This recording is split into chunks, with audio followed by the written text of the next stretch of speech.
جواب میں فرمائے افلا اکون عبدا شکورا، اے عائشہ میں اللہ کی بہت زیادہ عبادت کر کے کیا اللہ کا شکر گزار بندہ نہ بن جاؤں؟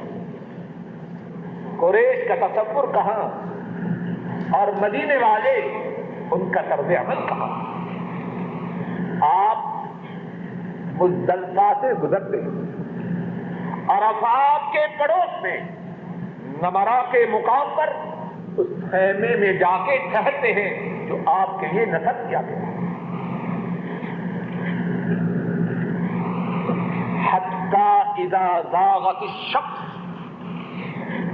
امر بالقصوى فرحلت له فأتى بطن الوادي فخطب الناس۔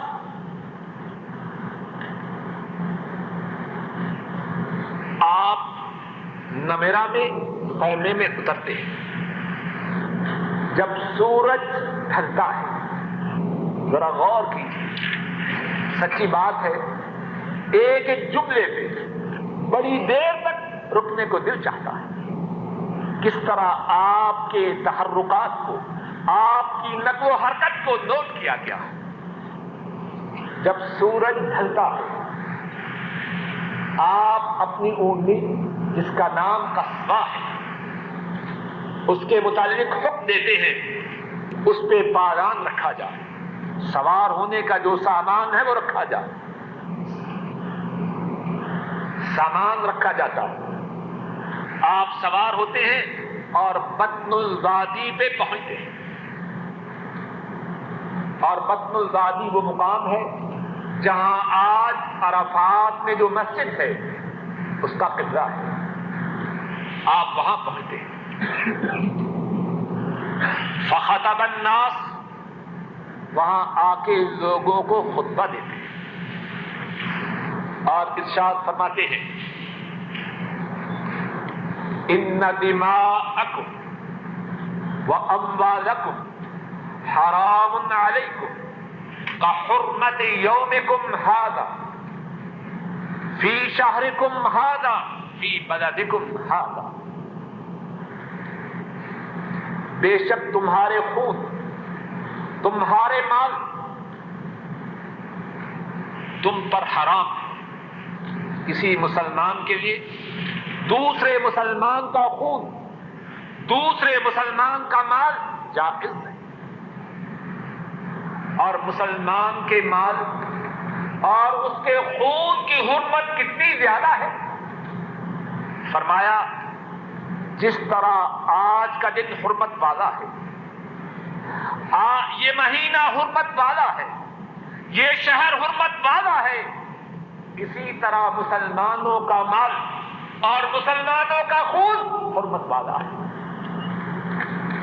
وہ دن تمام دنوں سے حرمت میں زیادہ، وہ مہینہ تمام مہینوں سے حرمت میں زیادہ، اور وہ شہر تمام شہروں سے حرمت میں زیادہ۔ فرمایا مسلمانوں کا خون اور مسلمانوں کا مال اپنی حرمت میں اسی دن کی طرح، اسی مہینہ کی طرح، اسی شہر کی طرح۔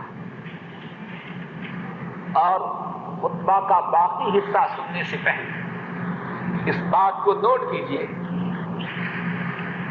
کہ مسلمانوں کے خون اور مسلمانوں کے مال کی حرمت کتنی زیادہ ہے۔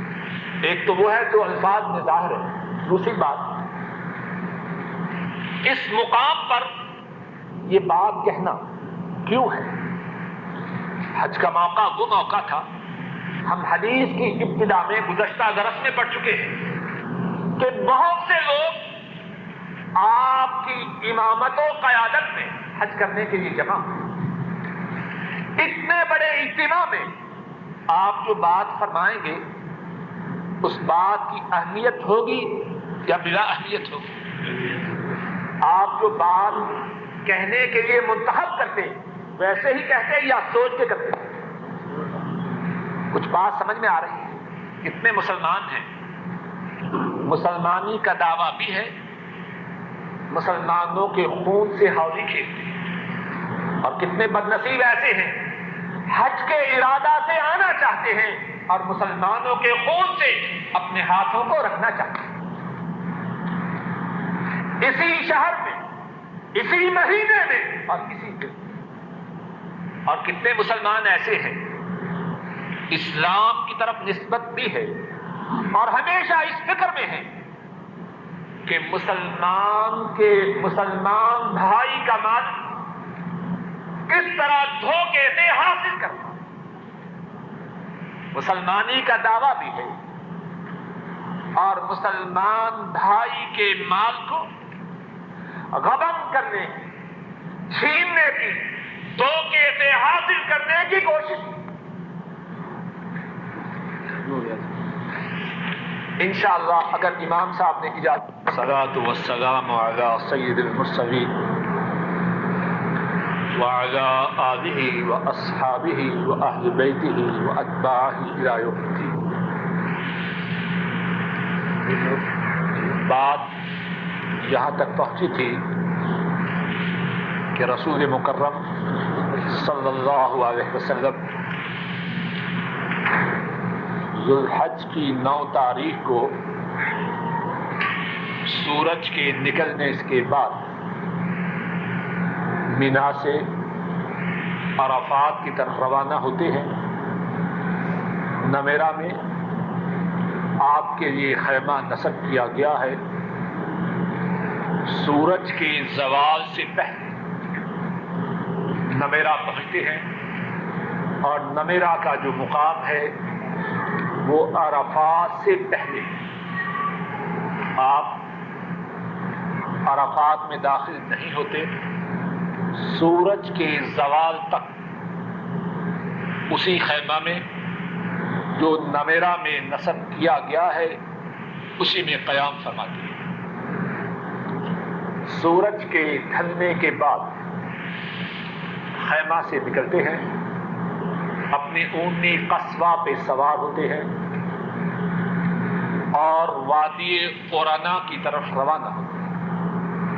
اور وادی عرنا وہ مقام ہے جہاں کہ اب عرفات میں مسجد موجود ہے اور آج بھی اللہ کے فضل و کرم سے اسی مسجد میں حج کا خطبہ دیا جاتا ہے۔ حضرت صلی اللہ علیہ وسلم خطبہ ارشاد فرماتے ہیں، جس طرح کی ابتدا میں بات کہی ہے کہ اب اختصار سے بات عرض کرتے ہیں، اور وہ باتیں جن کا تعلق حج کے مسائل سے نہیں اب شاید تفصیل سے عرض نہ کر سکیں۔ حضرت صلی اللہ علیہ وسلم عرفات میں 9 تاریخ کو خطبہ ارشاد فرماتے ہیں اور اس خطبہ کے جو الفاظ ہیں، جو کاغذات آپ کو دیے گئے ہیں ان میں موجود ہیں۔ ان میں ایک بات تو یہ فرمائی کہ مسلمانوں کے خون اور ان کے مالوں کی کیا حرمت ہے۔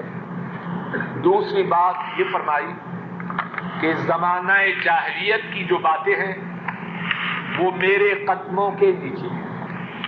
زمانہ جاہلیت میں جو قتل ہوئے اب ان کے خون کا مطالبہ نہ کیا جائے گا، اور سب سے پہلا خون جو زمانہ جاہلیت میں ہوا اور اس کے خون کا مطالبہ نہ کیا جائے گا، حضرت صلی اللہ علیہ وسلم فرماتے ہیں وہ ہمارا خون۔